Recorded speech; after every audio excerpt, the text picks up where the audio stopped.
Bonjour à toutes et à toutes. On va commencer, bien sûr, pour respecter le timing et pouvoir libérer la salle à 10 heures. Donc, je suis très heureux de modérer cette session FEFOG avec Madame Gouette Belli. Et on va donc débuter avec le premier orateur, qui est le docteur Privat. Et je vais vous laisser vous présenter. Et donc, vous allez nous parler de la prise en charge de l'endométriose en Afrique subsaharienne. Vous savez on a modulé cette session avec le professeur Cissé pour faire un update de l'endométriose en Afrique. Et on va passer d'une étude un peu épidémiologique comme la prise en charge de l'endométriose en Afrique subsaharienne au traitement médical avec le docteur Braham. Et puis, Sofiane Bentifala va nous parler d'intelligence artificielle. Donc, on va faire le présent et le futur. Voilà. Docteur Privat, je vous laisse vous présenter. D'accord. Il suffit de cliquer sur votre nom et la première diapo va apparaître. Ouais. Voilà. OK. Alors, merci, monsieur le professeur Deschamps et madame Gouette-Bell. Je suis le professeur Guy Privat de la Côte d'Ivoire, professeur à l'Université d'Abidjan et chef des services de gynécologie obstétrique au CHU de Treichville.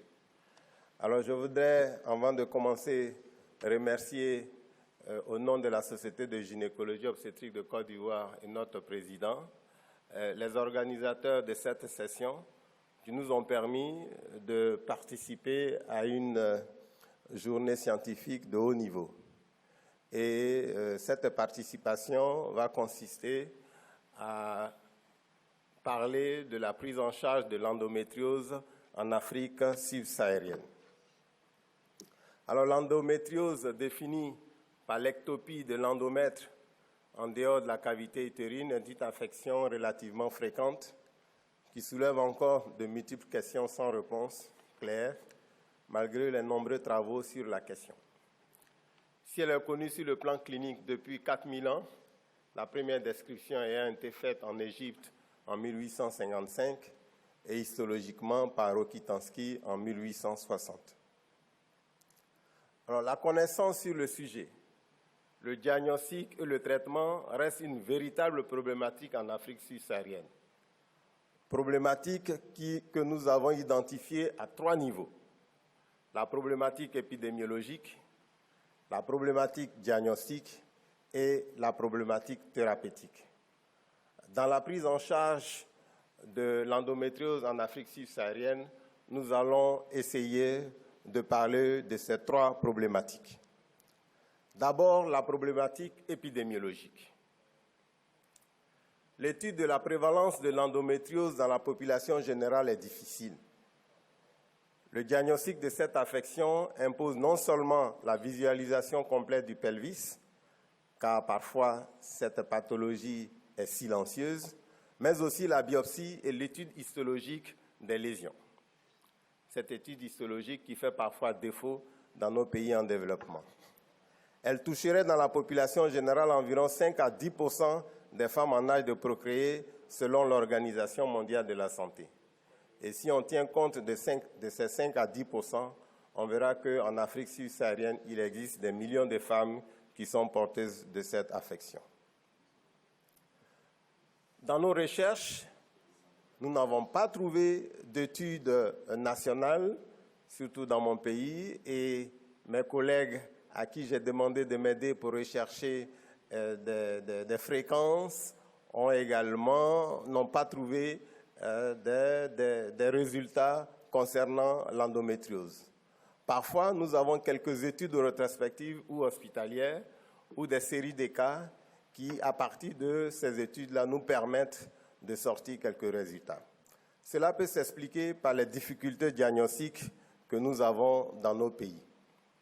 Alors, quelques études ont été faites quand même à Abidjan, des séries de cas, 30 cas d'endométriose extra-pelvienne en 11 ans, sur un total de 213 654 consultations gynécologiques.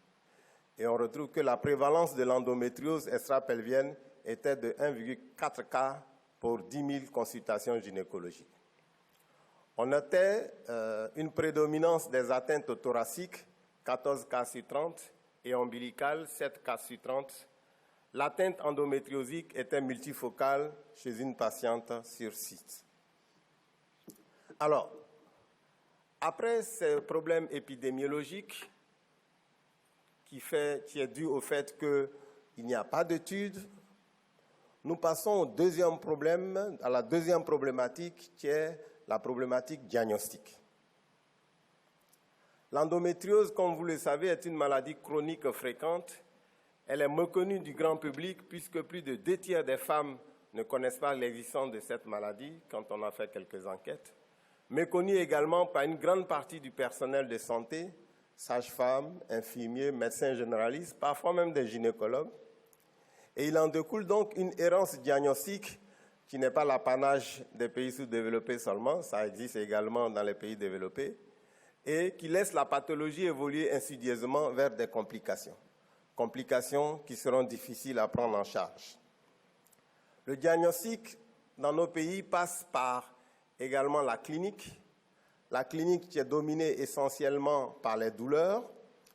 Vous connaissez les types de douleurs. Douleurs pendant les règles, dysménorrhée qu'on a l'habitude de banaliser, douleurs lors de la défécation, douleurs lors des dysuries et les difficultés à procréer. Et le plus souvent, c'est au cours de ces infertilités que le diagnostic est posé par le spécialiste. Toujours au niveau du diagnostic, il y a la radiologie, notamment l'hystérosalpingographie, l'échographie endovaginale et l'imagerie par résonance magnétique, qui reste quand même un outil difficile dont la population bénéficie difficilement en Afrique subsaharienne. Et puis l'endoscopie, qui est parfois un luxe, mais qu'on retrouve seulement dans les capitales, et même dans la capitale, dans quelques centres bien équipés. Alors, ces examens paracliniques, lorsqu'ils existent, nécessitent un opérateur, qui est un gynécologue ou un radiologue bien expérimenté, sinon on passe le plus souvent à côté des diagnostics. Et cette situation de la possibilité d'avoir un gynécologue ou un radiologue expérimenté n'est pas quelque chose de fréquent dans nos pays. Il faut surtout aller dans la capitale pour avoir un expérimenté et à partir de lui pouvoir poser le diagnostic. Tout ceci va entraîner un retard au diagnostic, rendant parfois le traitement difficile. Donc, au niveau de la problématique diagnostique, nous avons dit qu'il y a un gros problème. Une fois le diagnostic fait, parce qu'on arrive à faire le diagnostic, une fois que le diagnostic est fait, il existe un autre problème qui va être soulevé, c'est la problématique thérapeutique.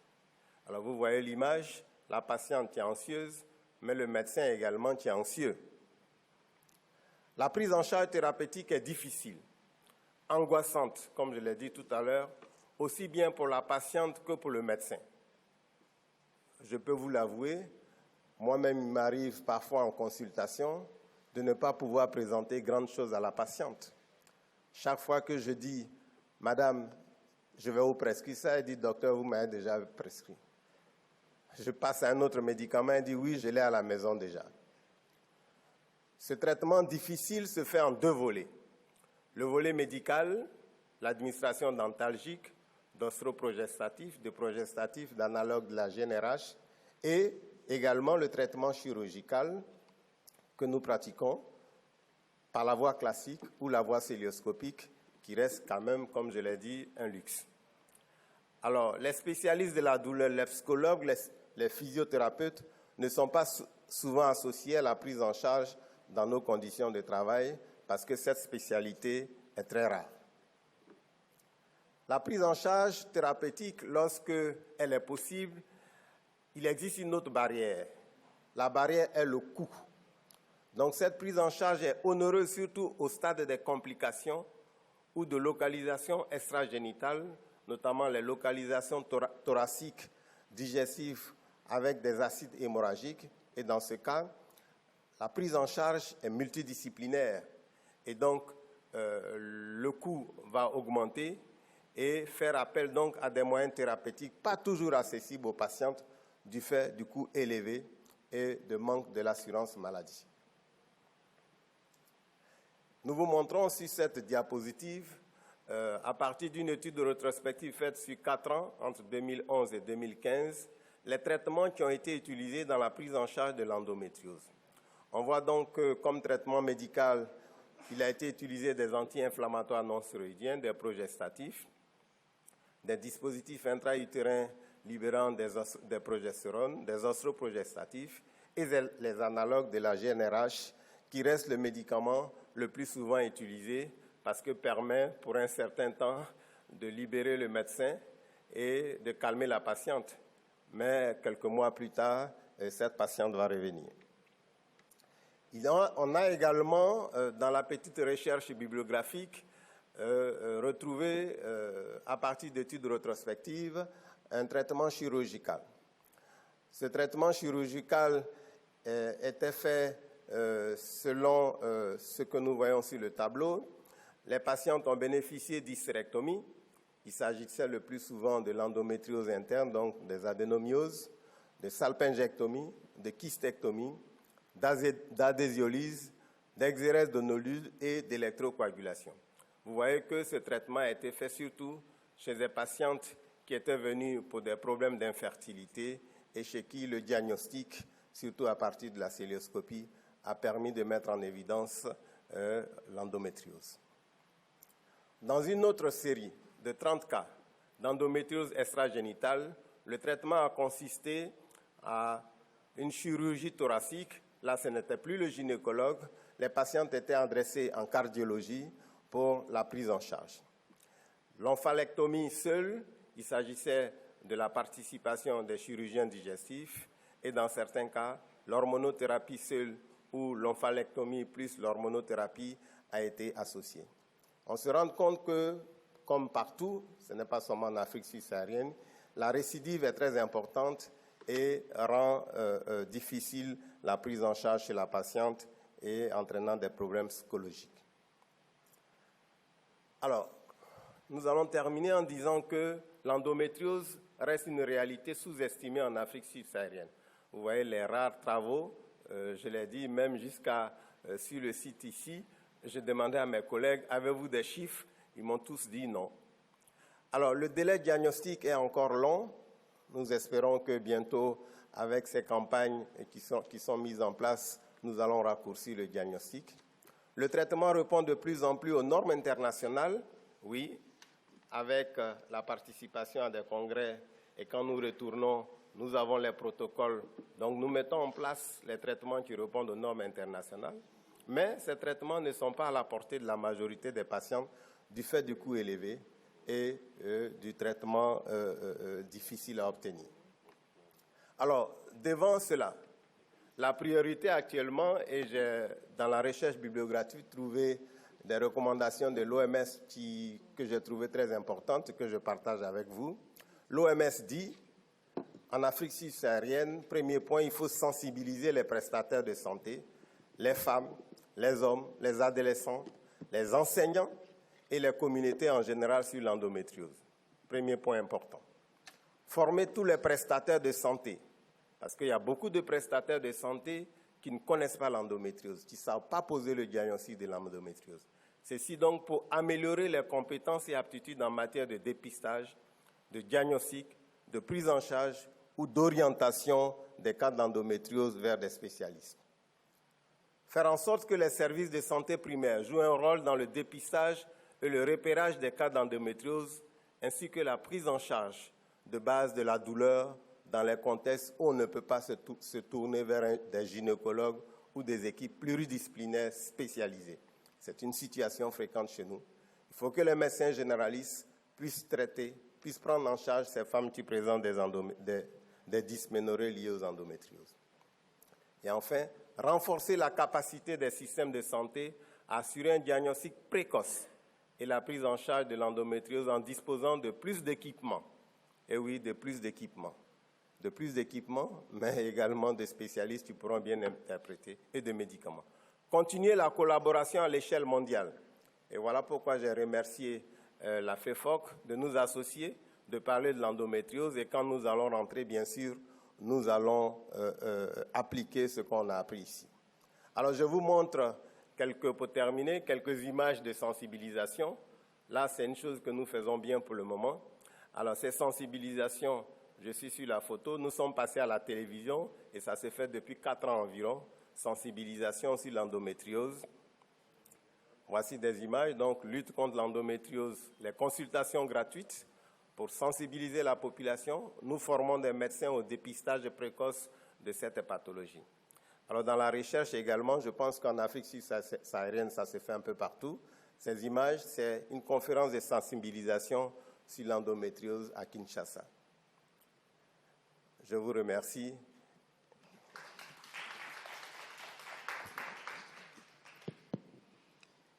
Merci beaucoup, professeur Privat, pour ce bel exposé. Effectivement, l'endométriose, qui est une maladie sévère, mal connue du monde entier, elle est encore plus particulièrement en Afrique. Heureusement, les choses commencent à changer par les sensibilisations, les émissions télé, radio, surtout sur les chaînes internationales. Les médecins également commencent à en prendre compte. Les femmes, malheureusement, les femmes qui sont au courant sont effrayées parce que l'endométriose chez nous, c'est vraiment quelque chose comme un couperet qui vous tombe sur la tête parce que c'est lié à l'infertilité, c'est lié à la stérilité. Donc, quand vous dites ce mot à une patiente chez nous, la première question, vous dit, mais je ne pourrais donc plus faire des enfants. Donc voilà, je pense que je vais donner la parole aussi à mon co-modérateur pour qu'il fasse un commentaire et ensuite on va passer à la deuxième présentation. Merci, merci beaucoup. Donc bravo pour cette belle présentation parce que c'est vrai que c'était un challenge et un sujet difficile devant l'absence d'études épidémiologiques et de littérature, mais vous avez parfaitement bien présenté le contexte. Je crois que ce qu'il faut souligner, c'est qu'effectivement l'endométriose n'est pas une maladie européenne ou en Amérique du Nord. Hein. Même si la plupart des publications viennent de ces continents et que ça touche aussi l'Afrique. Et comme ça a très bien été dit, eh bien, il y a un impact en termes de quotidien, de douleur, de prise en charge et de fertilité, ce qui est bien sûr quelque chose de très important dans la réalité africaine.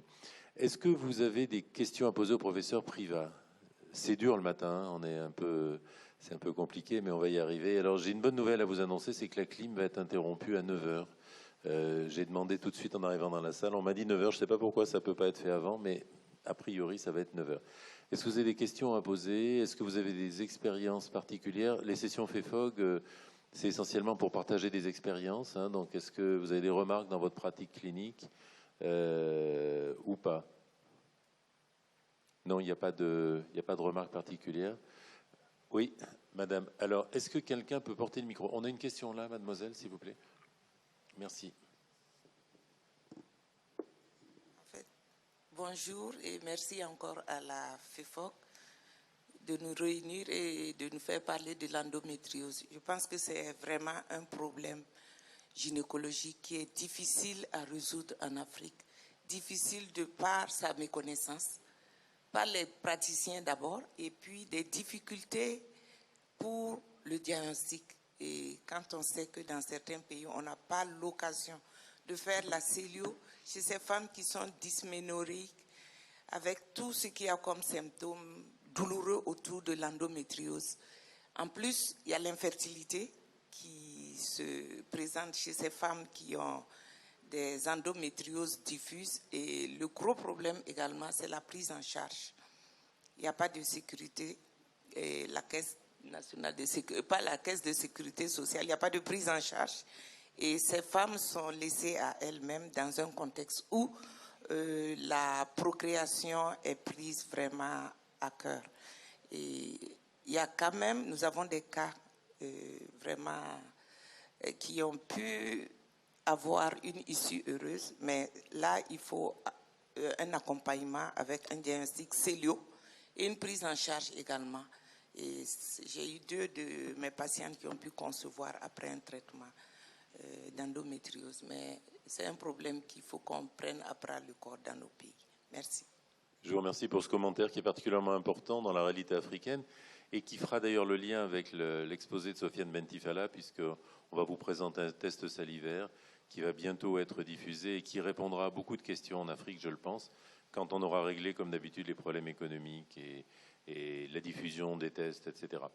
Mais merci pour cette remarque très, très importante. Puis je pense qu'il faut aussi rajouter le problème de l'infertilité avec la non-accès à la fécondation in vitro dans beaucoup de centres africains. Donc c'est vrai que ça complexifie encore la donne dans la prise en charge pratique. Est-ce que vous avez d'autres questions à poser au professeur Privat? Non. Alors, comme on a un petit peu de temps, je voudrais profiter de cette opportunité pour annoncer, je pense que le président Cissé, qui est au premier rang, m'y autorisera, que par décision de l'Assemblée générale d'hier, il était prolongé de 2 ans dans ses fonctions, de 2 ans, pardon, dans ses fonctions. Je pense qu'on peut l'applaudir. Je voudrais quand même, à titre personnel et au nom du collège, dire combien Cheikh s'est investi dans cette fonction, qui est une fonction difficile de fédération de tous les pays francophones.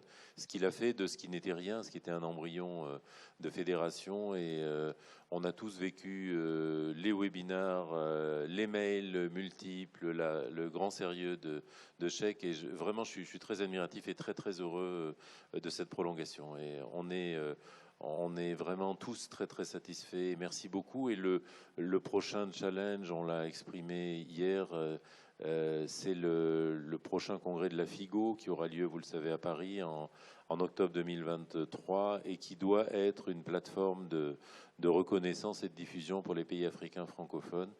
Vous le savez, j'ai été élu vice-président de la FIGO, ce qui est un honneur, un privilège et une aventure extraordinaire. Et mon job, mon souhait, et je l'ai annoncé d'emblée lorsque j'ai fait campagne, c'est de promouvoir l'Afrique francophone, l'Afrique subsaharienne et l'Afrique du Nord. Ce qui n'était absolument pas le cas à la FIGO, qui était une association extrêmement anglophone et extrêmement protégée. Voilà, donc on travaille ensemble avec Cheikh, qui a été d'un très très grand secours pour moi, et croyez bien que vous avez votre chance de communiquer, vous aurez votre chance de communiquer à Paris en 2023. Très bien. D'autres questions? Ah, non, c'était pas pour ça que je le disais. Merci Léla, mais c'était vraiment pas pour ça que je le disais. Vous êtes très gentil. Est-ce qu'il y a d'autres questions à poser là pour le premier exposé? Non? Très bien. Eh bien alors on va donner la parole à notre ami Marouane Braham. Ce que tu vas peut-être faire, c'est te présenter au départ, d'accord? Et tu vas donc parler du traitement médical de l'endométriose. Vaste question. Exactement. Alors bonjour tout le monde. Je voudrais commencer par remercier le bureau de la FEFOG, de la Paris Santé France, pour sa persévérance pour que ces journées tiennent bon et aient lieu en présentiel. Alors, on va parler du traitement médical de l'endométriose en 2022. Qu'est-ce qu'il y a de nouveau en 2022? Pour parler de ça, il faut savoir que l'endométriose est une maladie complexe. C'est une maladie hyper complexe dont le primo movin serait un reflux des cellules endométriales, que ce soit à la période néonatale ou après. En tout cas, c'est un reflux qui est suivi par une cascade de phénomènes, à savoir une adhésion, une invasion, avec des phénomènes de stress oxydatif, de dysfonctionnement immunitaire, avec des sécrétions de médiateurs pro-inflammatoires et des facteurs de croissance, que ce soit vasculaires ou neurologiques. En tout cas, c'est une maladie très complexe. Et à contrario, ces manifestations sont assez simples. Donc, quand on parle d'endométriose, on pense surtout à la douleur, pelvienne ou autre, et à l'association qu'il pourrait y avoir avec le retard de procréation. Ces deux symptômes peuvent être associés, donc on peut avoir des douleurs pelviennes avec un retard à la conception, comme ça peut être isolé, avoir juste une douleur, ou une infertilité, ou rien des deux. Et d'ailleurs, dans sa complexité, quand il y a une pathologie complexe, il y a plusieurs guidelines, et les guidelines concernant l'endométriose ont été élaborés par plusieurs sociétés savantes, que ce soit la National Institute en Angleterre, par les Américains, par leur collège, par l'American Society of Reproductive Medicine, par la Société internationale d'endométriose, et aussi par les SHRE. Et d'ailleurs, grande nouvelle, on a des nouvelles recommandations en 2022. Pour prendre en charge l'endométriose, finalement, on a 3 axes. Soit on va proposer un traitement médical, Soit on pourrait proposer un traitement chirurgical, soit la patiente elle est infertile et on est dans l'obligation de lui proposer une prise en charge en médecine de la reproduction et plus particulièrement en fécondation de la vitro, en fécondation in vitro. Et il y a d'autres thérapies qui étaient même élaborées dans le dernier référentiel de l'Eschreux, qui est l'acupuncture, la physiothérapie, l'électrothérapie, la médecine chinoise, mais en tout cas ce ne sont pas les grands axes de la prise en charge. On va s'intéresser surtout au traitement médical. Et pour pouvoir s'intéresser au traitement médical, je pense qu'il y a 3 questions auxquelles on devrait répondre. Pourquoi finalement proposer un traitement médical pour les patientes endométriosiques? Pourquoi? Et si on le propose, quel traitement choisir?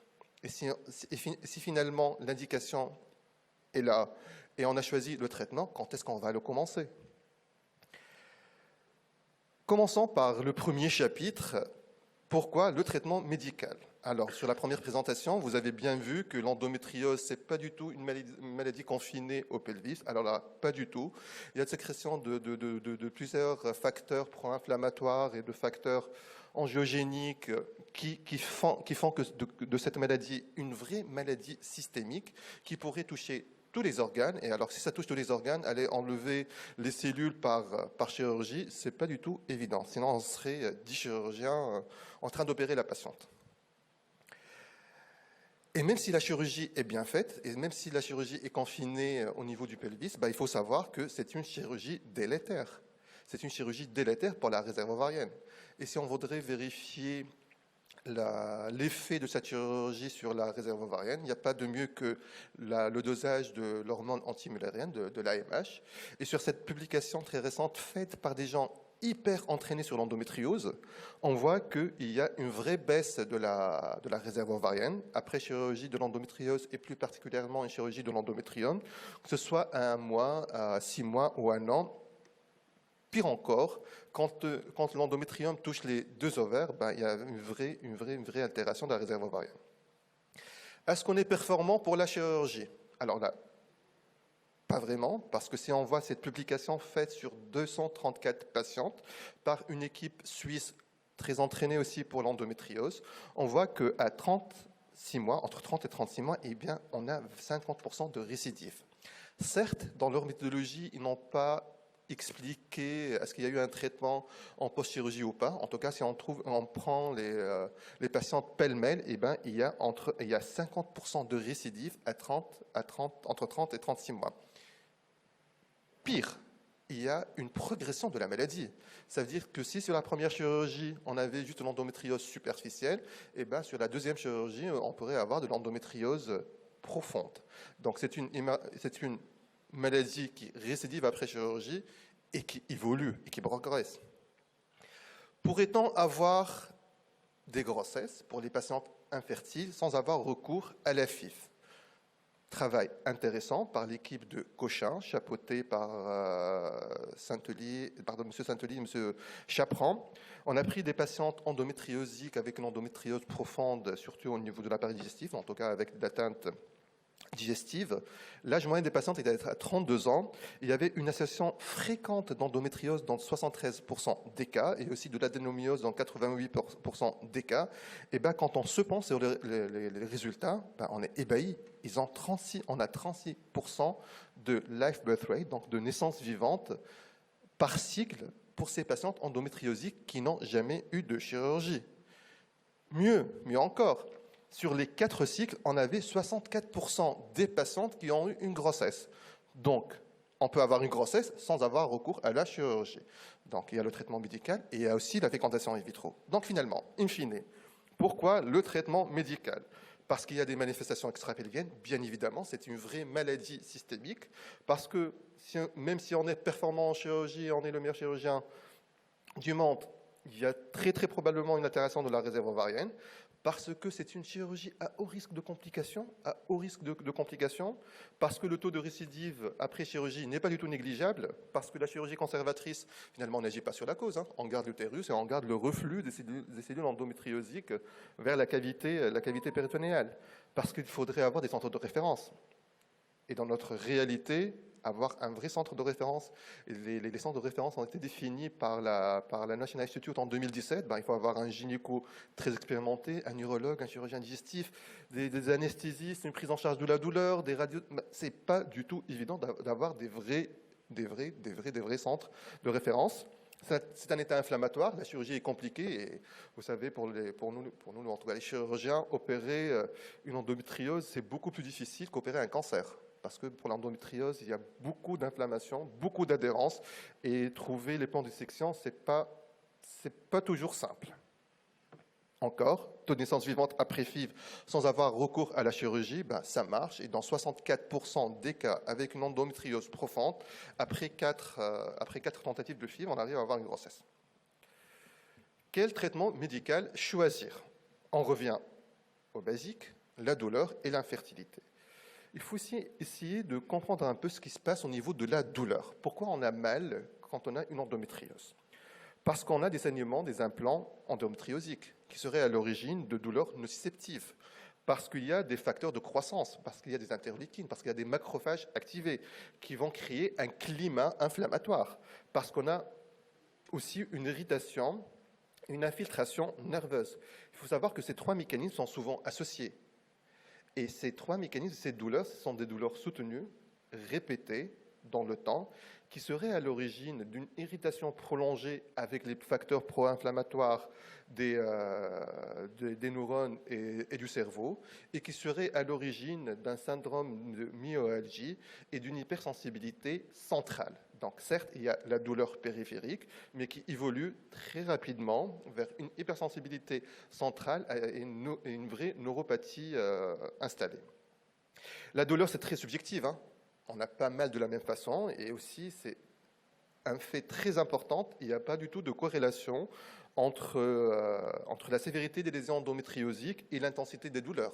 Donc, ce n'est pas parce qu'on a une lésion superficielle qu'on a pas mal, et ce n'est pas parce qu'on a de gros endométriomes et une grande atteinte digestive qu'on a très très mal. C'est très subjectif, et en tout cas, il faut savoir évaluer la douleur sur des questionnaires, sur bien évidemment le VA, et sur la qualité de vie. Qu'est-ce qu'on va proposer pour la douleur? Soit tout simplement un antidouleur, et le grand public appelle ça du paracétamol, du Doliprane. Donc on peut proposer du paracétamol ou un anti-inflammatoire, un traitement hormonal et aussi un traitement chirurgical.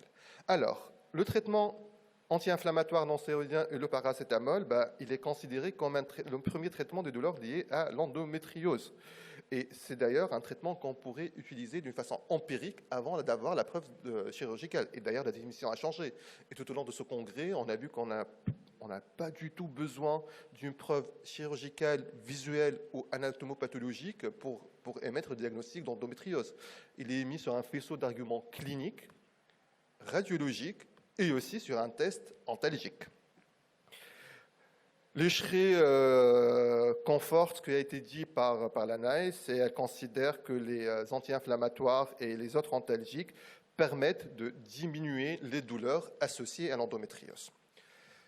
Le traitement hormonal, peut-être que j'ai oublié de dire ça, mais l'endométriose est une maladie hormonale par excellence. C'est une maladie qui régit aux fluctuations hormonales et surtout à l'élévation des oestrogènes. Donc si on arrive à mettre un blocus sur tout l'axe hypothalamo-hypophyso-ovarien, si on peut mettre en quiescence tout cet axe-là, on mettra au repos les cellules endométriosiques. Ça va agir sur la douleur, mais ça va être source, pas d'infertilité, mais c'est considéré comme une contraception associée. Commençons par la première contraception qu'on connaît tous, c'est la pilule œstroprogestative. En fait, il y a 2 schémas pour l'endométriose, 2 schémas de pilules œstroprogestatives qu'on pourrait proposer pour les patientes. Il y a les traitements séquentiels qu'on utilise très souvent en contraception, ça veut dire 21 jours de traitement, un arrêt 7 jours et reprendre une autre plaquette. Sinon, on pourrait proposer pour les patientes qui ont des dysménorrhées invalidantes un traitement en continu. L'avantage de ce traitement qui n'aurait pas de règles, mais les patientes pourraient avoir des spottings. Dans ma pratique quotidienne, ce que je fais pour les patientes avec dysménorrhée très importante, on peut les mettre sous pilule d'une façon prolongée, mais quand ils ont un spotting, après 2 mois, 3 mois, je leur demande d'arrêter la pilule, d'avoir des saignements pendant 7 jours et reprendre un traitement en continu. Ça a été confirmé par les SHRE, par les guidelines, les dernières recommandations. La pilule représentative permet de réduire les douleurs de dyspareunie, de dysménorrhée et aussi les douleurs non cycliques de l'endométriose. Et si on a une dysménorrhée invalidante, on pourrait proposer un schéma continu de l'endométriose. Quid de la progestérone? Les progestérones les plus utilisés dans le traitement de l'endométriose sont l'acétate de méthylprogestérone, sont les dérivés de la 19-nortestostérone, à savoir des ogestrel, l'acétate de norethistérone, le venogestrel et le dionageste. Alors, dans les SHRE, on ne fait pas vraiment de différence entre les macros et les microprogestatifs. Et d'ailleurs, j'ai l'impression que le problème de macroprogestatifs, c'est vraiment confiné à la France, avec les problèmes de méningiome, avec l'androcure, l'uténine et l'utéran. Et d'ailleurs, je regardais hier ou avant-hier sur le Vidal. Le Vidal en France a été retiré du marché en janvier et en avril pour l'utéran et l'uténil. En tout cas, on ne fait pas de distinction dans les autres sociétés savantes par rapport à ces microprogestatifs. Il y a eu plein d'études pour comparer les progestatifs les progestatifs, et il n'y a pas vraiment de différence entre les différentes voies, les différentes formes galéniques de progestatifs. Et d'ailleurs, c'est ce qui a été relayé par les SHRE. Donc, il est recommandé de donner de la progestérone pour réduire les douleurs chez les patientes endométriosiques. Une nouveauté, on pourrait utiliser le dispositif intra-utérin et même les implants dans chez ces patientes endométriosiques pour réduire les douleurs. Un petit mot sur les modulateurs des récepteurs à la progestérone. C'est vraiment à la mode, mais il y a une seule Cochrane en 2017, et d'ailleurs, ces modulateurs ne sont pas vraiment abordés dans les dernières recommandations de l'ESHRE. En tout cas, le modulateur qui a été vraiment étudié, c'est le mifepristone. Dieu merci, c'est le modulateur qu'on connaît le plus. Et ils ont conclu que oui, ça pourrait marcher pour les douleurs avec une évidence modérée à faible, il faudrait plutôt augmenter les doses et passer à des doses supérieures à 2,5 mg pour que ça marche pour les douleurs. Le traitement phare, les agonistes de la GnRH. On a déjà eu une Cochrane en 2010 qui a démontré que la GnRH marche pour calmer les douleurs chez les patients endométriosiques, aussi bien que le danazol et le levonorgestrel. Et là aussi, les SHRE a confirmé ça, ça marche, mais on a un problème de dosage et un problème de durée. La durée n'a pas été spécifiée et le dosage devrait être utilisé du 11,25 pour 3 mois, d'une façon journalière, pour combien de mois. On n'a pas vraiment de retour par rapport à ça.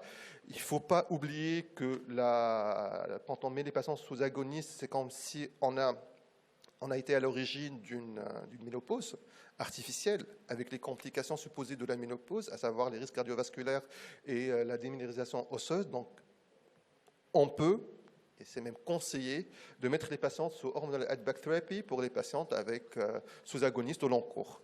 Les antagonistes, c'est génial, par voie orale.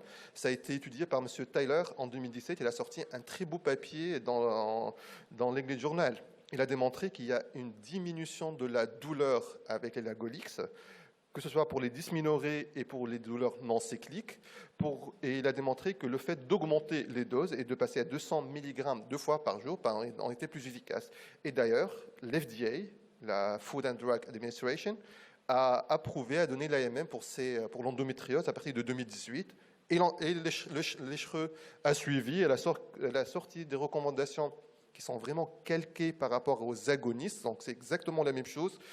C'est un traitement de seconde ligne après les antalgiques et les progestatifs et la pilule œstroprogestative. Et on n'a pas vraiment de recommandations par rapport à la dose et la durée. Les anti-aromatèses. On a dit endométriose, oestrogène. Si on bloque l'aromatisation des androgènes en oestrogène, on pourrait agir sur la douleur associée à l'endométriose. Là aussi, ça marche, mais ça marche pour les douleurs réfractaires pour les autres médicaments. Donc ça, c'est des recommandations de l'ESHRE 2022, ou les douleurs réfractaires au traitement chirurgical, et ils pourraient être associés avec une pilule, avec des agonistes et avec des antagonistes. Donc ça, ce sont des traitements qu'on connaît. Est-ce qu'il y a des perspectives?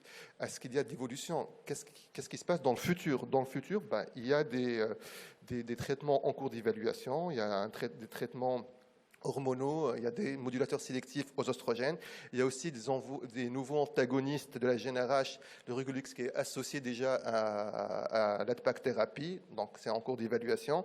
Il y a aussi un traitement non hormonal qui va agir sur les facteurs régissant la physiopathologie de l'endométriose, à savoir des anti-TNF-alpha, les inhibiteurs de la COX-2, la metformine et les anti-VEGF. C'est en cours d'évaluation, on n'a pas encore de retour par rapport à ça.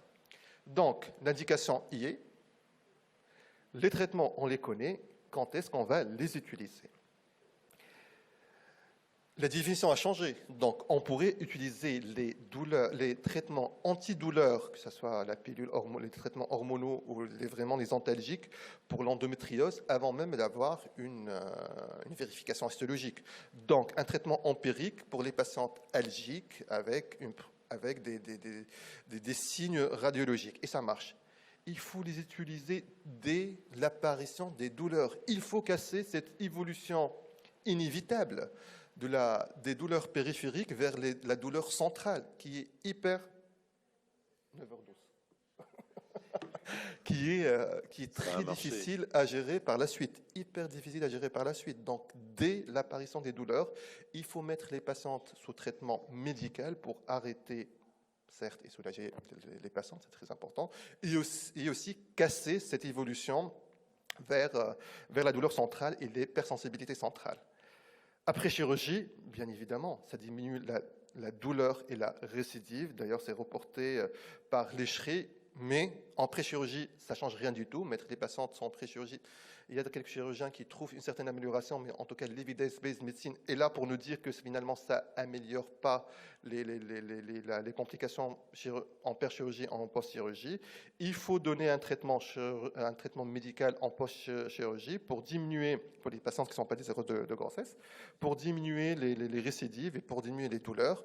Et d'ailleurs, c'est exactement les mêmes que les recommandations anciennes.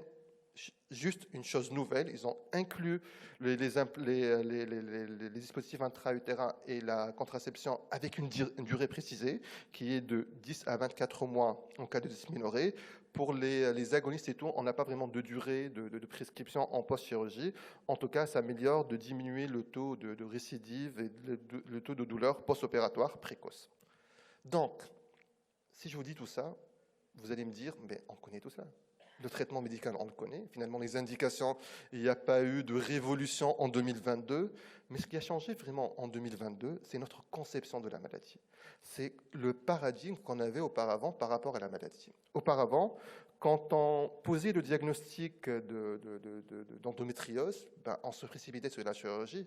On se précipitait sur la cellule, on adorait vers ça, pour opérer les patientes. Et après, il fallait gérer le post-opératoire. Et probablement, la patiente va récidiver, on va la réopérer. Et un jour, elle se lève et se dit, alors là, j'ai envie d'avoir une grossesse. Après 2-3 chirurgies, ça devient hyper compliqué. Donc, il faut prendre la patiente dans sa globalité. Et c'est ça qui a changé en 2022. Ça veut dire que on peut proposer le traitement médical, ça marche.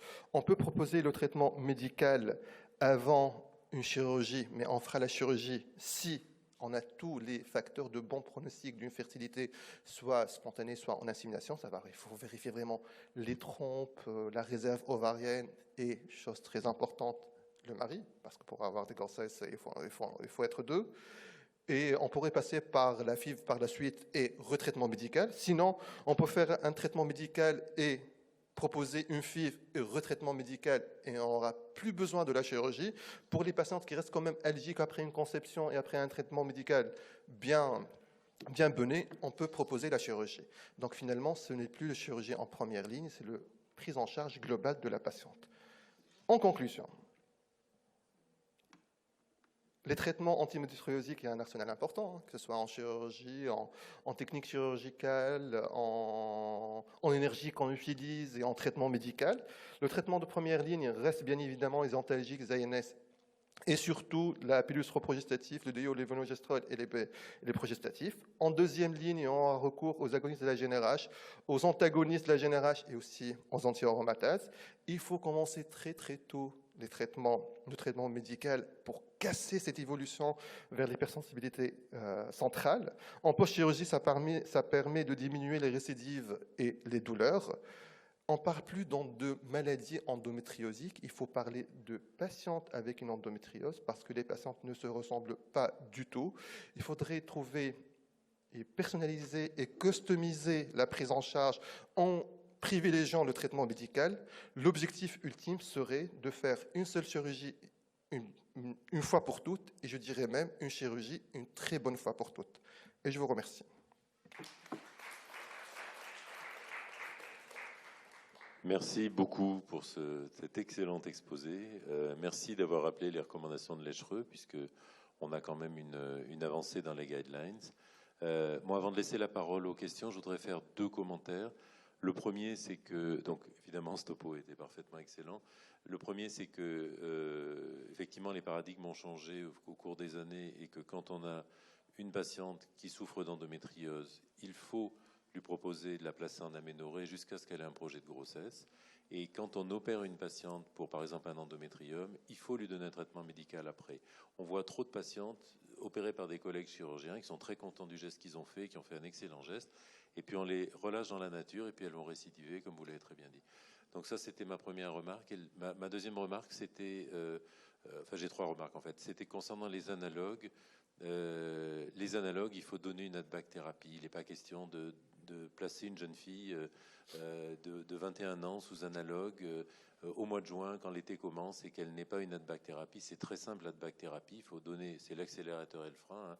Il suffit de donner une pilule, on peut donner des oestrogènes, on peut. Donc ça, je crois que c'est vraiment quelque chose de très important. On a mis des années à arriver à ce concept. Les premiers à l'avoir écrit, c'est les Canadiens, les recommandations de la SOGC, et maintenant c'est admis par tous. Donc faut pas dire je mets des analogues, au revoir madame, on se reverra plus tard. Faut donner une ad-bac thérapie, il faut penser à vos patientes.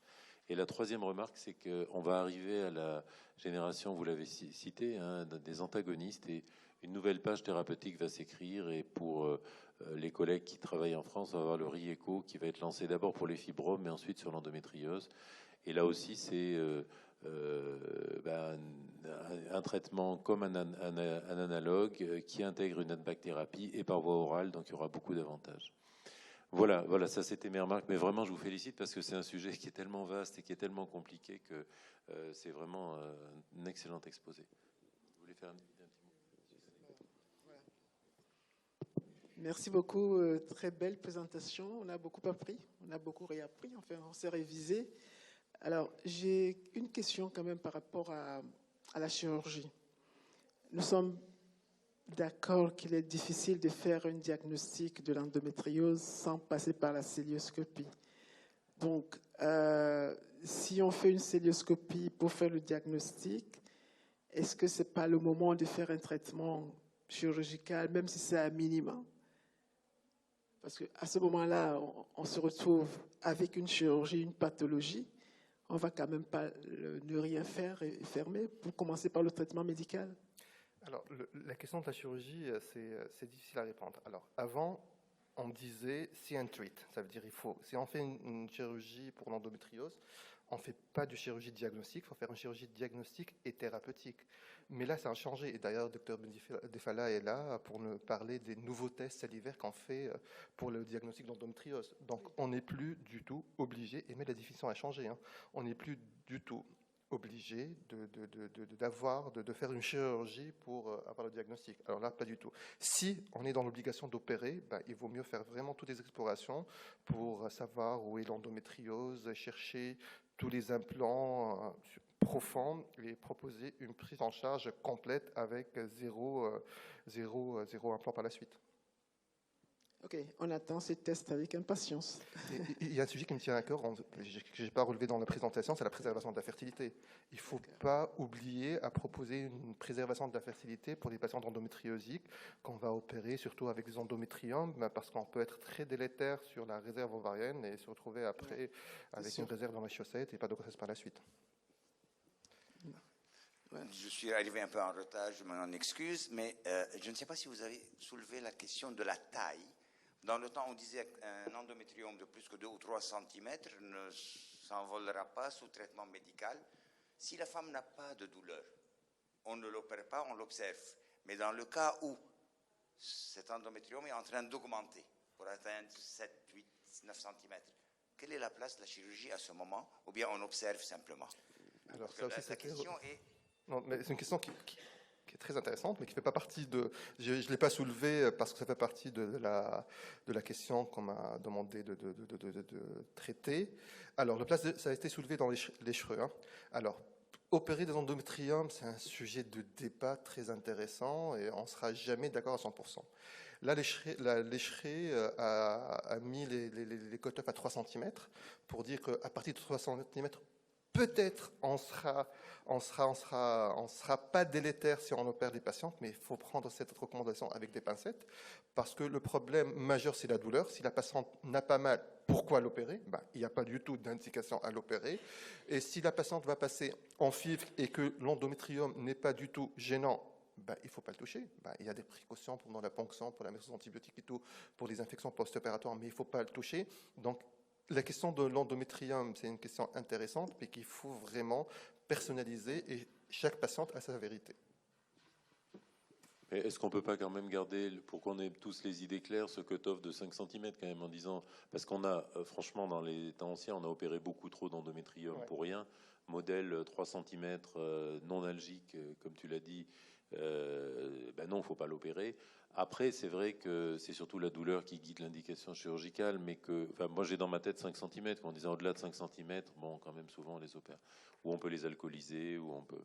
Mais je crois qu'aussi, pour revenir au traitement médical, c'est très très important de donner un traitement médical après pour éviter la récidive. Exactement. Ça a commencé à être montré par Vercellini, puis après il y a eu pas mal d'études qui ont montré ça, donc ça me paraît vraiment super important.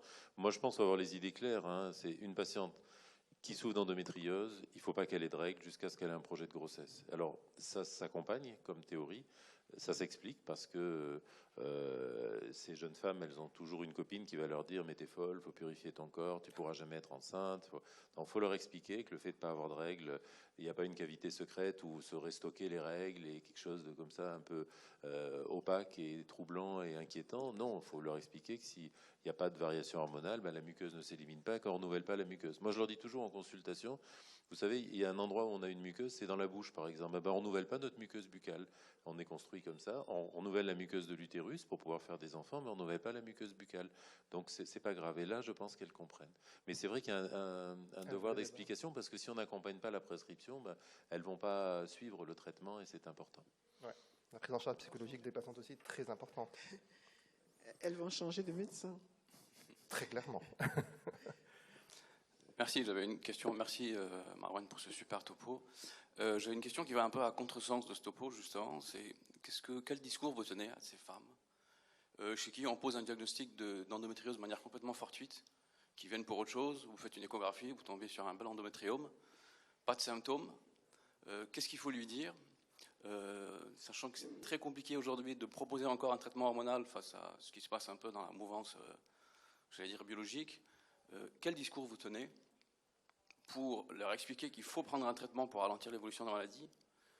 Et qu'est-ce que vous répondez quand elle vous explique qu'elle n'a absolument aucun symptôme, 1, 2, et que le désir de grossesse n'est pas immédiat? Alors, si elle n'a pas de symptômes, merci Brahim pour ta question. Alors, si la patiente n'a pas de symptômes, donc si on tombe fortuitement sur un endométriome, on n'est pas du tout obligé de le traiter. Hein. On ne va pas le traiter, on ne va pas l'opérer. Si elle a mal, on pourrait la mettre sous traitement antalgique ou traitement hormonal.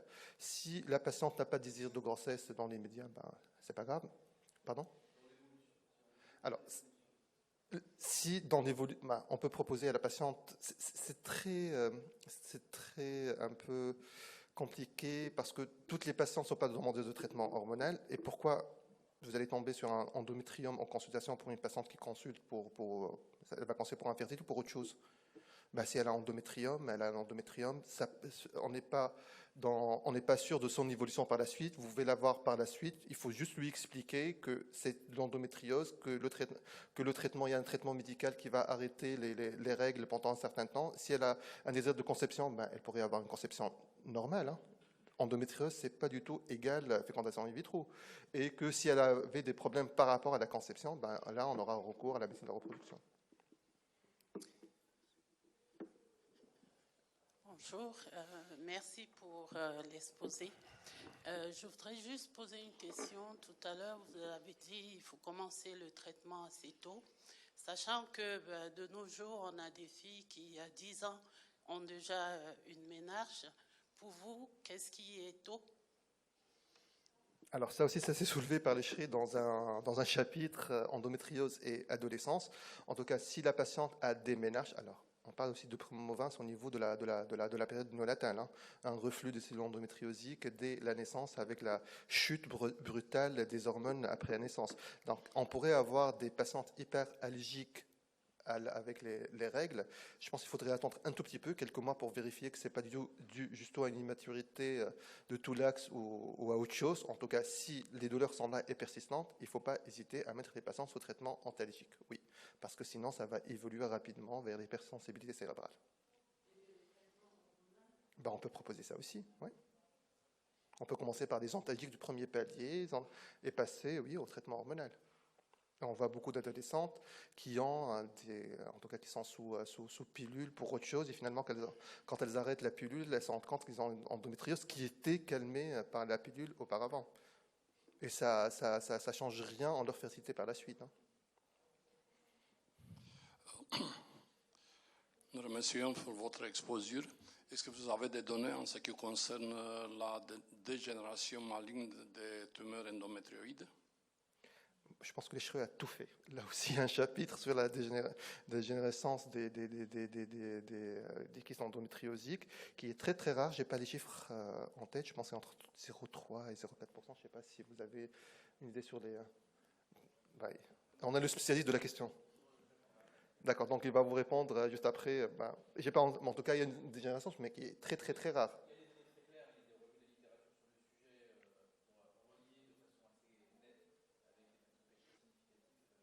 Vous pouvez lui porter le micro, s'il vous plaît.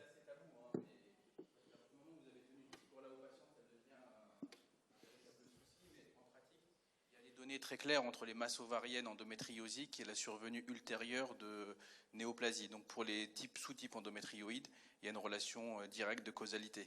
Le problème, c'est qu'à partir du moment où vous dites que vous avez un kyste endométriosique qui potentiellement surajoute au risque de devenir un kyste de cancer, et que vous dites ça à la population générale chez les patientes qui ont des kystes endométriosiques, vous entrez dans une espèce de paranoïa très importante. Donc effectivement, il y a un surrisque associé aux endométriomes de développer des formes de tumeurs malignes, endométriosides et à cellules claires. Et du coup, qu'est-ce que vous proposez dans votre pratique? Est-ce que pour les...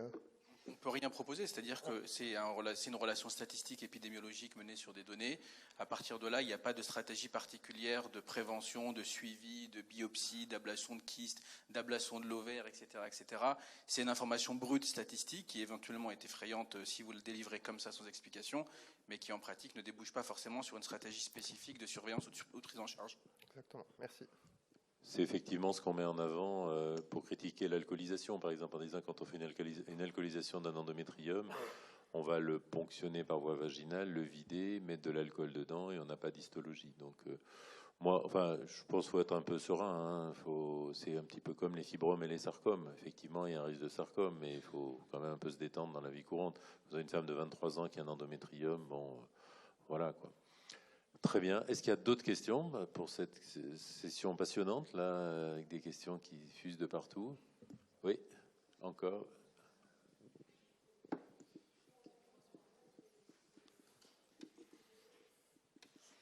Moi, j'avais juste une question concernant quelle est, selon vous, l'acceptation de commencer du coup avec un traitement médical et après, par la suite, penser si une chirurgie est indiquée.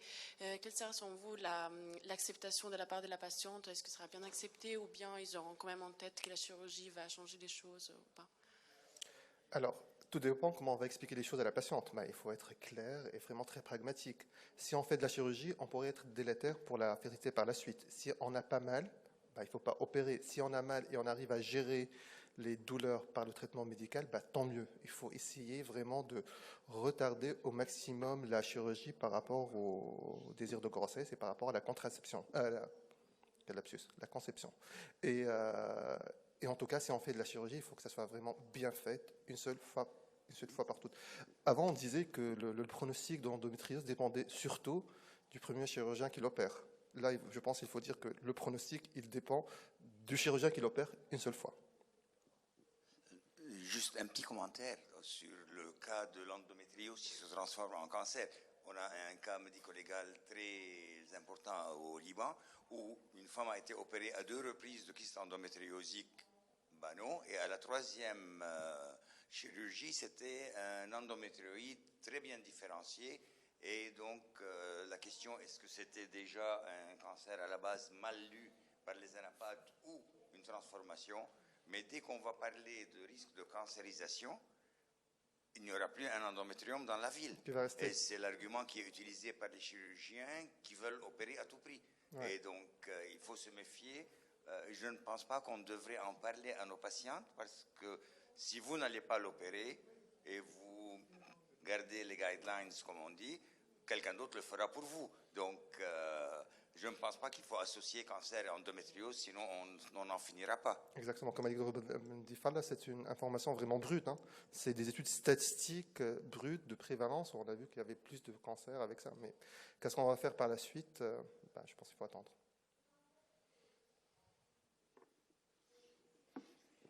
Merci beaucoup. D'autres questions?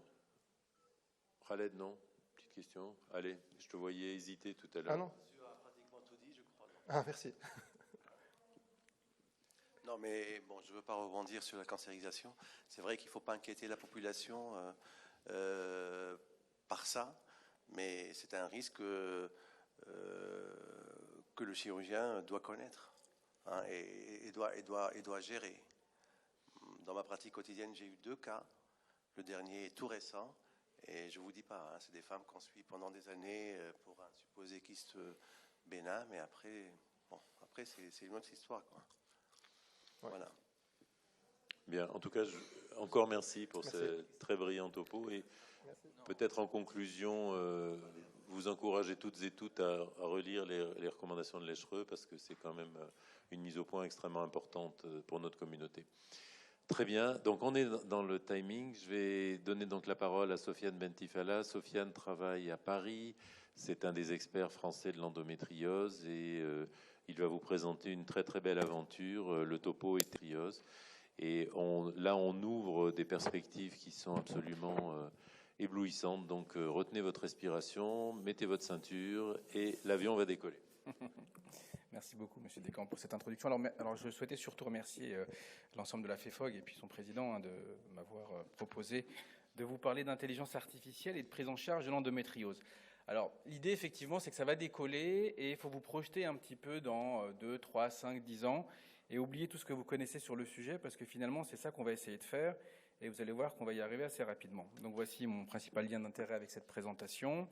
Et en pratique, si on s'en tient à des données assez philosophiques ou sémantiques, l'intelligence artificielle, c'est finalement comprendre comment fonctionne la cognition humaine, donc ça c'est nous, essayer de la reproduire et finalement réussir à travers un certain nombre d'outils de créer les réseaux cognitifs qui permettent à une machine de raisonner comme nous, à une vitesse peut-être un petit peu plus rapide, avec à la fois l'intégration de l'information, le triage de l'information, le raisonnement qui s'ensuit, et puis quid, donner finalement une décision qu'on va devoir nous savoir traiter ou pas.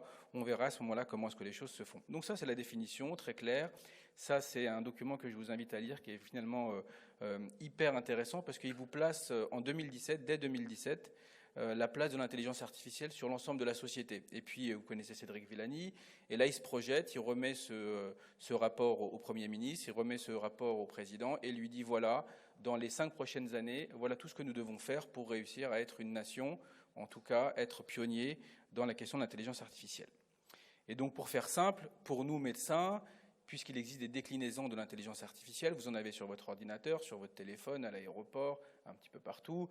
Pour nous, ça s'inscrit dans quelque chose qui est plus général, plus global, qui est ce qu'on appelle la médecine personnalisée, la médecine de précision. Donc l'idée, c'est de faire avec ce qu'on est, y ajouter des outils, et puis, in fine, voir dans quelle mesure on arrive à améliorer la prise en charge de nos patientes. Et vous savez bien que l'endométriose est le modèle idéal pour ça, puisque les patientes sont demandeuses de personnalisation, les traitements sont à la fois complexes, et puis il y a la question du timing de ces traitements. On voit bien que l'hétérogénéité de la maladie ne soutient pas la possibilité de traiter tout le monde de la même façon, et donc on voit bien que là, on a besoin d'être aidé. Pour y être aidé, on voit bien qu'il y a un certain nombre d'outils, donc je ne vais pas forcément rentrer dans tous ces outils, mais vous avez forcément entendu parler d'artificielle intelligence, de machine learning, de deep learning, et l'idée c'est que plus on avance dans le temps, plus on est sur des processus de capacité à intégrer de l'information, à prendre de cette information, en tirer des conclusions, voire même des stratégies. Et c'est là où ça devient hyper intéressant, puisque finalement, quand vous appliquez ça à la médecine, et donc ce qu'on est, on est sur quelque chose qui est du ressort de l'innovation.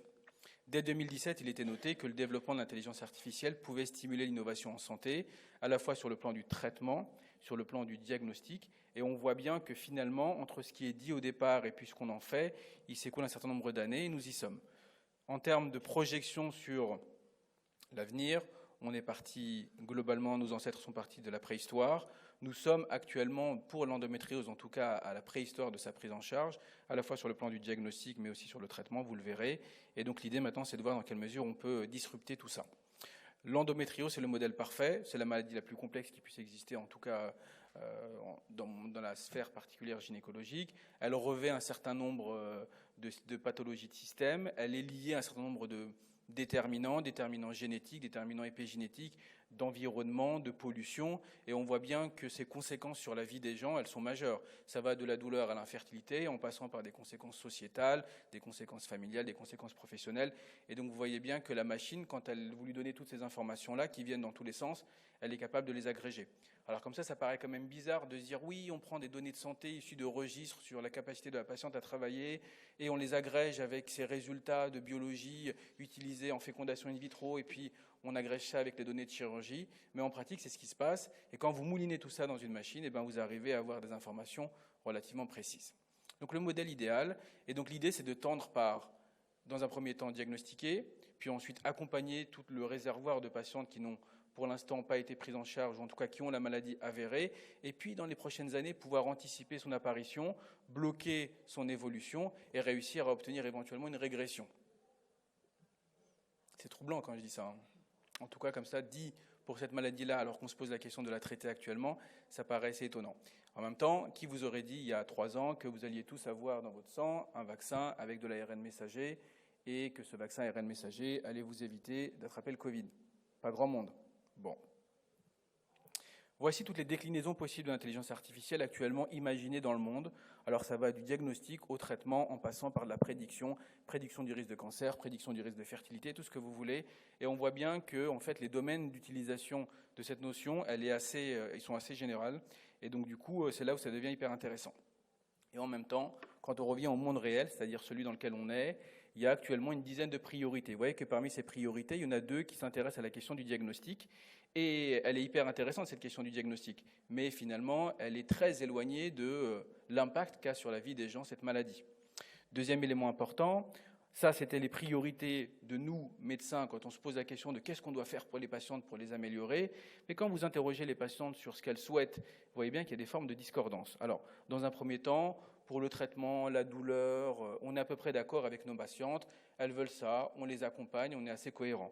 Puis ensuite, il y a des moments où on est un peu discordant. Je prends un exemple simple. Par exemple, pour l'étude ou l'évaluation des risques de la maladie, il y a une telle discordance entre ce que les patientes souhaitent, très peu, finalement 70%, et nous, médecins, on est très attachés à essayer de comprendre ça. Vous voyez, la physiopathologie de la maladie, pour nous, c'est une obsession. Pour les panades, ça l'est un petit peu moins. Et puis, il y a des moments où on est très discordant. C'est-à-dire que quand vous interrogez les patientes sur la question du screening ou du diagnostic, ça devient un élément stringent. Par rapport à notre vision des choses à nous, on est un peu dans un moment de compréhension de ce qu'elles veulent, de ce qu'on peut leur apporter, et mettre en adéquation tout ça n'est pas toujours si simple. Tout ça pour dire que PubMed et endométriose intelligence artificielle, c'est ça. Et donc lorsqu'on s'intéresse à ça, on arrive à la conclusion qu'on a actuellement une forme de balbutiement dans plein de domaines différents. Ça va de l'échographie à la fertilité. Donc je vous ai fait pêle-mêle une espèce de synthèse de tout ce qui a été publié, synthèse exhaustive. Donc là, globalement, vous avez tout ce qui est publié qui associe intelligence artificielle et endométriose. En imagerie, il y a des gens qui sont déjà capables, sur des travaux préliminaires, de vous dire, si vous faites une échographie, vous mettez des informations dans la machine, vous lui mettez des milliers d'informations, à la fin, la machine vous dira si oui ou non vous pouvez avoir éventuellement une atteinte de telle zone, et puis son extension, etc. Donc voici des exemples d'utilisation pour l'atteinte recto-sigmoïdienne, pour l'atteinte du cul-de-sac de Douglas, et donc on voit bien que finalement, cette notion que l'on a d'aller vers des outils qui vont nous permettre d'être beaucoup plus précis dans notre prise en charge, elle est vraiment à la portée de main. Deuxième élément, sur la physiopathe, vous voyez que pour revenir à la question du cancer tout à l'heure, les principales voies de signalisation associées à l'endométriose sont typiquement les principales voies de signalisation qui sont associées au risque de cancer, de façon générale. Donc on voit bien que la relation de causalité, elle est quand même hyper nette. Et puis là, vous avez des travaux qui ont été faits à la fois sur des données sémantiques, des travaux sur des données de génome, des travaux sur des polluants, qui montrent bien que quand vous utilisez des informations à large échelle, vous arrivez de façon très nette à obtenir des informations assez précises sur des mécanismes physiopathologiques. Du coup, vous vous doutez bien que quand on s'est intéressé à la question de l'intelligence artificielle et du diagnostic, on est parti de ce qu'on savait, c'est-à-dire qu'est-ce qui avait été fait. Ce qui a été fait, c'est de très nombreux questionnaires qui combinent des symptômes, et puis ces questionnaires combinant des symptômes ont souvent utilisé des outils statistiques classiques que l'on connaît tous, de la régression logistique, avec à chaque fois une conclusion assez simple. Dès 2017, on avait une revue de la littérature très exhaustive de Suret qui disait « les questionnaires, c'est pas mal, mais finalement, quand vous les utilisez en pratique courante, ça ne soutient pas la validation. Parce que finalement, vous avez une telle hétérogénéité des patientes, un tel manque de spécificité que vous arrivez à une conclusion qui finalement est souvent très erronée. » Ensuite, vous avez la deuxième partie. Il y a eu une explosion entre 2017 et 2022 de travaux sur la question de est-ce qu'on peut diagnostiquer l'endométriose à l'aide de questionnaires et d'intelligence artificielle.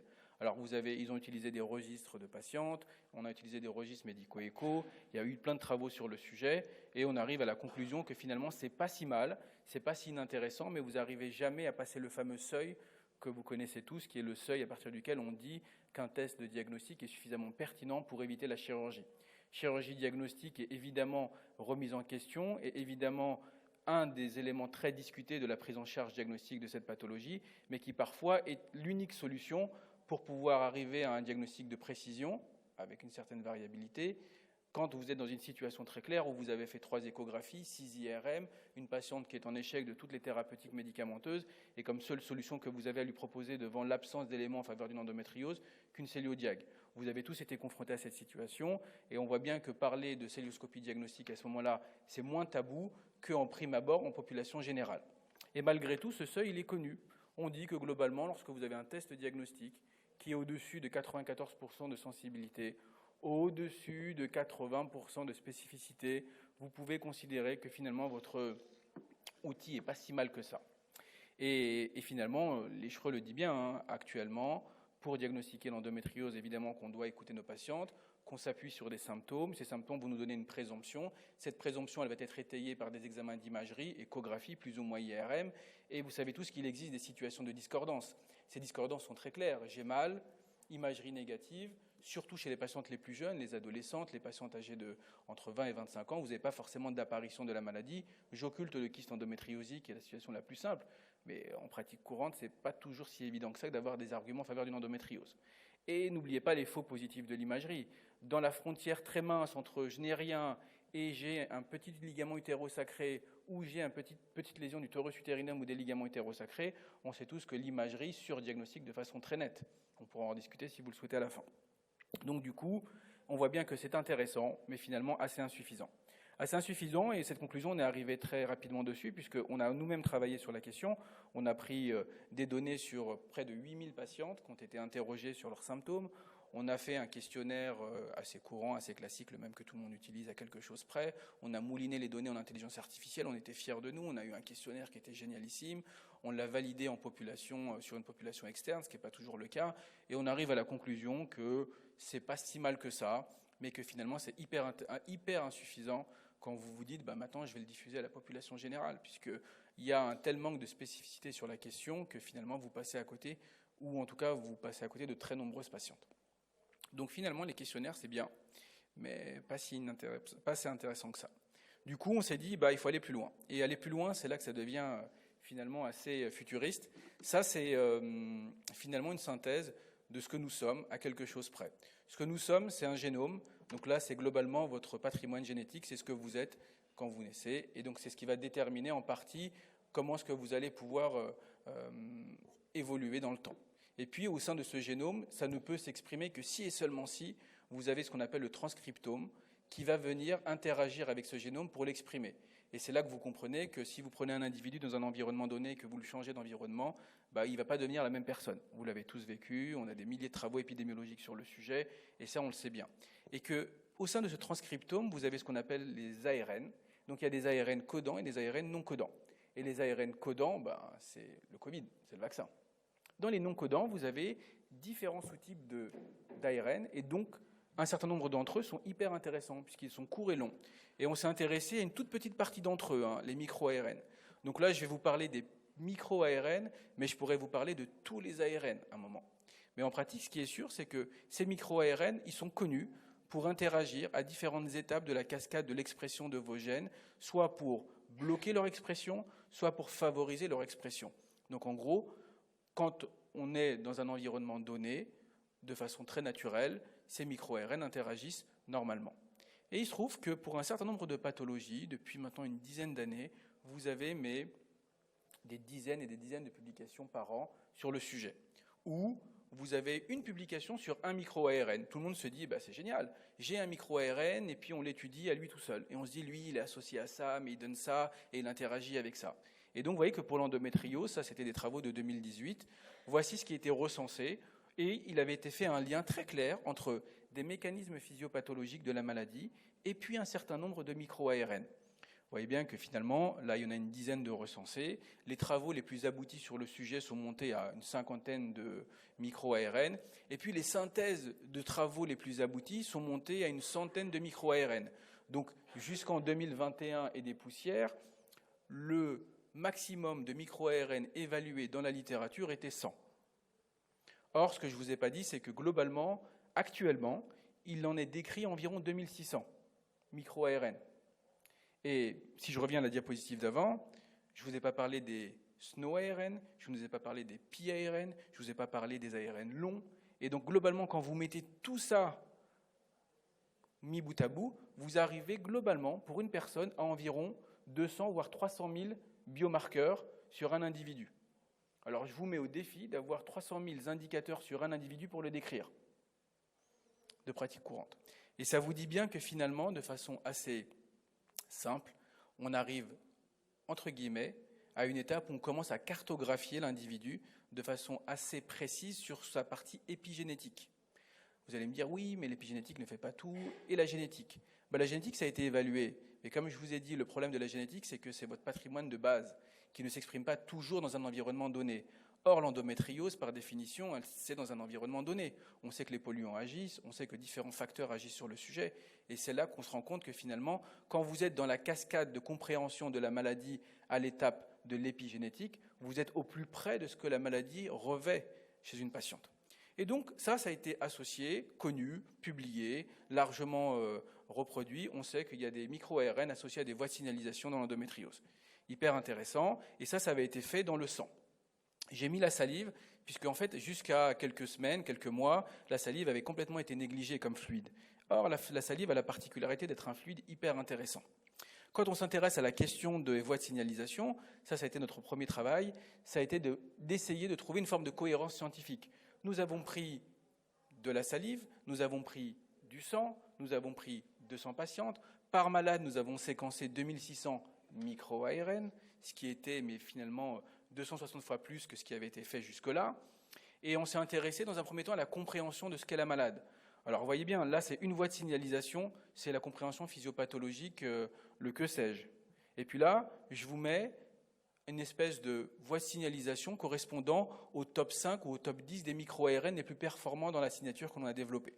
Et vous arrivez à la conclusion très simple que là, on est au plus près de la fameuse complexité de la maladie dont tout le monde parle, de la fameuse hétérogénéité de la maladie. Et on voit bien que là, il n'y a pas une voie de signalisation qui explique un individu, mais des voies de signalisation. Pour ceux qui font de l'onco, vous savez bien qu'il y a une quarantaine d'années, on parlait de type 1, type 2, par exemple, de cancer de l'endomètre. Puis après, on est passé à des sous-types histologiques. Puis maintenant, on est dans une vision très moléculaire de la maladie. Et donc, vous comprenez bien que finalement, pour cette maladie que tout le monde décrit comme complexe, là, on le voit bien. Quand vous essayez de décrypter sur un individu les micro-ARN les plus associés aux mécanismes qui expliquent sa pathologie, vous arrivez finalement à cette complexité-là. Et donc, ce travail-là nous permet de dire que si on veut cerner un individu, ce n'est pas 10 facteurs qu'il nous faut, c'est 2600 et peut-être bien plus. Et on voit bien qu'on est au plus près des voies de signalisation qui ont été décrites tout à l'heure par Marwan. La prolifération, le mécanisme d'invasion ou de prolifération, l'apoptose, la néangiogénèse. Et donc là, on explique très bien, le lien est fait. Donc une fois qu'on s'est intéressé à cette question du lien, on s'est dit, OK, on a 2600 biomarqueurs dans le sang et dans la salive. qu'est-ce qu'on va pouvoir en faire? Alors, et c'est là que ça devient hyper intéressant.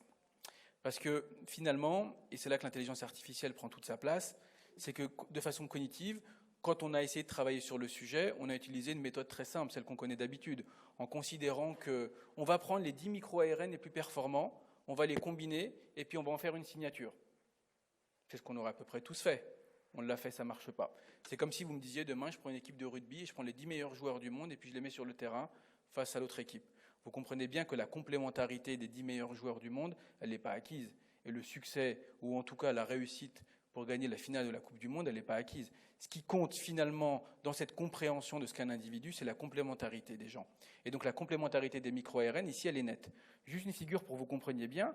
Là, vous avez le top 100, enfin le top 86 des micro-ARN les plus performants pour expliquer un individu dans le sang. Ça veut dire que finalement, vous avez ici les micro-ARN les plus influents dans la signature et en bas les micro-ARN les moins influents. Et vous arrivez avec ça à avoir une signature diagnostique, donc qui permet de dire à un individu de façon très précise, puisque la sensibilité elle est de l'ordre de 86%, la spécificité de l'ordre de 100%, une précision diagnostique de l'ordre de 98%, à un individu, après une prise de sang, vous avez ou vous n'avez pas l'endométriose. Et ça vient finalement ponctuer d'autres travaux qui essayaient d'approximer cette question-là, et on est globalement sur cette dynamique très claire où on est capable, sur une prise de sang, de dire que vous avez l'endométriose. C'est pas mal. Mais ça ne nous a pas finalement semblé le plus pertinent, puisque comme je vous l'ai dit, on s'est intéressé à la salive, et ça c'est vraiment hyper intéressant. Pourquoi hyper intéressant? Parce que vous avez là un liquide qui n'avait jusque-là jamais été évalué par personne, ou en tout cas très peu. Intuitivement, si on vous dit dans la salive versus le sang, où est-ce que vous avez le plus de chances de trouver des informations sur un individu, tout le monde aurait parié le sang. Eh ouais. Mais en pratique, c'est faux. Dans la salive, vous avez de quoi décrire un individu de façon très précise et de façon bien plus précise que ce que vous avez dans le sang. Vous allez dire, mais comment c'est possible? Parce que dans la salive, vous avez juste l'expression de la quintessence des micro-ARN qui finalement décrypte une maladie, puisque vous n'avez pas le triage du foie, vous n'avez pas le triage du rein, vous n'avez pas tous les autres éléments qui viennent éliminer les micro-ARN les moins performants, et donc vous vous retrouvez de façon très simple avec un fluide, facile à utiliser, n'importe où dans le monde, qu'on peut transporter, qu'on peut finalement envoyer par avion, avec une stabilité mais qui est excellente, une reproductibilité mais qui défie toute prise de sang. Et là, vous avez une signature salivaire qui est capable de vous dire, avec une précision implacable, vous n'avez ou vous n'avez pas d'endométriose. Et donc, dans la salive, on a reproduit exactement ce que l'on avait dans le sang, avec des niveaux de performance supérieurs et une facilité déconcertante. Alors évidemment, la question que tout le monde s'est posée, c'est 1. Est-ce qu'on est capable de le reproduire? 2. Est-ce que finalement la salive c'est stable? C'est-à-dire que lorsque vous utilisez de la salive chez un individu, est-ce que vous êtes capable finalement de reproduire ça chez tous les individus? Pour vous donner un ordre d'idée, sur l'étude Princeps, nous avions 200 patientes, 200 échantillons salivaires. Les 200 ont été analysés, les 200 contenaient des micro-ARN. Les 200 contenaient suffisamment de micro-ARN pour arriver à un diagnostic chez les 200 patientes. Donc ça, c'était une forme de stabilité finalement de ce liquide biologique. Il n'y a pas de raté. Si vous crachez dans le tube avec suffisamment de quantité, il n'y a pas de raté, on a l'information. Deuxième élément, c'est la capacité de reproduire les résultats. Cette capacité de reproduire les résultats, évidemment que ça nous a très rapidement intéressés. Et c'est pour ça qu'on a lancé une étude de validation multicentrique à large échelle sur des milliers de patientes, puisqu'on a précisément décidé d'inclure plus de 1000 malades. Et c'est ça que l'on essaie actuellement de mettre en évidence, c'est que vous avez une signature qui est reproductible, valide, et que l'on est en train de finalement appliquer à 1000 patientes. Et je vous invite à lire la future publication sur le sujet. Pour ne pas déflorer son résultat, simplement vous dire que cette salive-là, elle est capable, finalement, dans l'environnement qui est celui de la discussion que l'on avait tout à l'heure, être partout dans le monde, réussir à répondre à la question du diagnostic de façon peu invasive, avec des niveaux de performance élevés, c'est finalement le plus fluide qui paraît être le plus intéressant, avec des niveaux de performance hyper élevés. Et dernier élément, si on retrace un petit peu ce qui s'est passé sur ces 100 ou 300 dernières années, on est sur première description en 1860, l'IRM, l'écho dans les années 2000, la chirurgie, on en fait depuis les années 60 pour le diagnostic. Et donc là, on voit bien que La céliodiag, qu'on avait jusque-là mis comme étant le gold standard du diagnostic de l'endométriose chez les patientes, c'est 92 ou 90% de sensibilité et 75-70% de spécificité. Même quand on rentre dans le ventre de quelqu'un et qu'on croit ne pas voir d'endométriose, on peut passer à côté de l'endométriose. Ça a été très bien évalué. Et on voit bien que la question de la signature salivaire sur ce sujet de la pertinence diagnostique et de sa reproductibilité est largement supérieure à ce qui était jusque-là connu. Donc, la suite au prochain épisode. Dernière petite chose, vous avez bien compris que là, on s'est intéressé au diagnostic. Mais si vous comprenez bien la dynamique de ces micro-ARN, on voit bien qu'on va être capable de donner le diagnostic, on va être capable de répondre à la question du phénotype de la maladie. Jusque-là, vous aviez des endométriomes, des formes sévères, des formes précoces.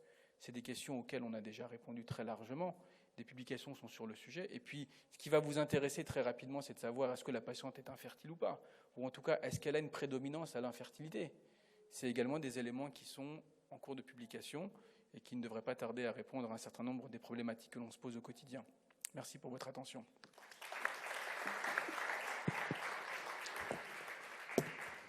Merci Sofiane, je vous avais prévenu qu'on allait décoller, donc c'est fait. Merci beaucoup pour cette belle présentation et vous avez compris qu'on change là de paradigme, on change de monde et ça répond à votre question de tout à l'heure, madame, sur le test diagnostique et l'évolution des possibilités.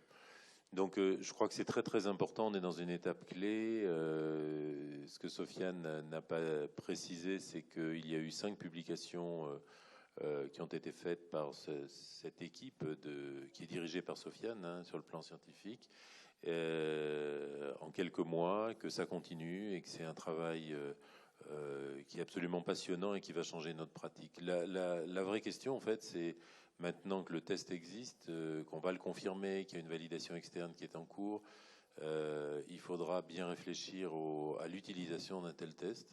C'est pas un test de grossesse. Je fais pas pipi sur une petite bandelette en disant je suis enceinte. Donc c'est pas je donne un peu de salive et puis je vais dire je souffre d'endométriose ou pas, parce qu'il faudra accompagner la réponse, qu'elle soit positive ou négative. Et ça c'est particulièrement important. Est-ce que vous avez des questions à poser au docteur Bentifala? Tout le monde est scotché. Allez Rabzi, allez. Tout le monde a décollé. Est-ce qu'il y aurait dans l'avenir un plan d'un vaccin anti-endométriosique, comme on a fait le vaccin anti-Covid? Globalement, vous avez tout compris. Hein. C'est sûr que si on s'intéresse aux ARN codants et non codants, que dans les non codants, on arrive à décrypter la patiente, la maladie, son phénotype, ses caractéristiques principales, et que finalement, juste pour vous donner un ordre d'idée, Monsieur Bancel, vous savez, c'est Moderna. Quand il est arrivé la première fois, il est arrivé donc il arrive avec son idée, il dit on peut avec des ARN faire un vaccin. Donc il arrive chez Sanofi lui dit non. Il arrive finalement à Pasteur, l'Institut Pasteur lui dit non. Vous voyez le truc. Il va aux États-Unis, il arrive devant Donald Trump, il lui dit voilà, je suis sûr et certain qu'on peut aller chercher les ARN messagers et qu'on peut faire un vaccin. Et d'un coup, ça explose. Donc, en pratique, si on décrypte les gens, je pense qu'on n'est pas loin de ça. Alors peut-être que je me fourvoie, mais la frontière est très mince entre la capacité de comprendre ce que sont les gens et la capacité derrière de développer un vaccin de type, ou en tout cas une thérapeutique. Avant de parler de vaccin, il faudrait plutôt parler de thérapeutique qui bloque l'évolution, et puis ensuite de thérapeutique qui ralentit l'apparition, et puis ensuite de thérapeutique autre. Mais globalement, ça peut être une des pistes d'utilisation de cette question de l'épigénétique.